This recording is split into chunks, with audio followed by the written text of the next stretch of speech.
श्रीमद् भगवद गीता तृतीय अध्याय श्लोक संख्या 19।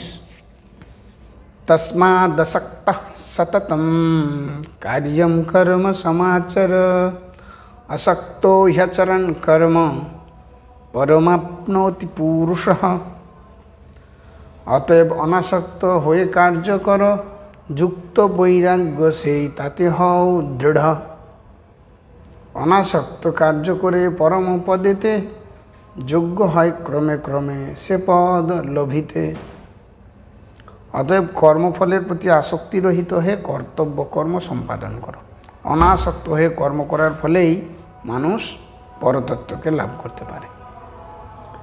নির্বিশেষবাদী জ্ঞানী মুক্তি চান, निर्विशेषवादी ज्ञानी मुक्ति चान, किंतु भक्त केवल परम पुरुष भगवान के चान। ताई सद्गुरुर तत्त्वावधाने जखन केउ भगवानेर सेवा करें तखन मानव जीवनेर परम उद्देश्य साधित हय। कुरुक्षेत्रेर युद्धे भगवान श्रीकृष्ण अर्जुन के युद्ध करते बोलें, कारण सेटी छिलो तार इच्छा।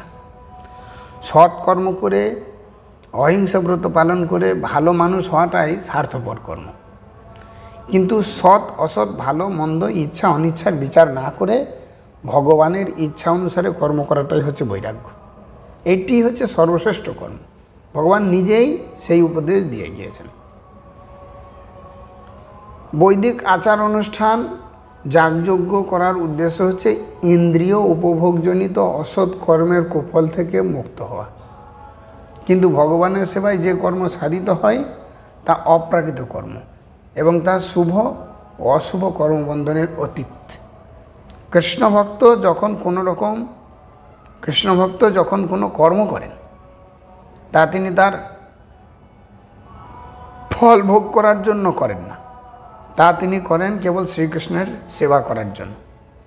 ভগবানের সেবা করার জন্য তিনি সব রকম কর্ম করেন, কিন্তু সেই সমস্ত কর্ম থেকে তিনি সম্পূর্ণ নিষ্পৃহ থাকেন।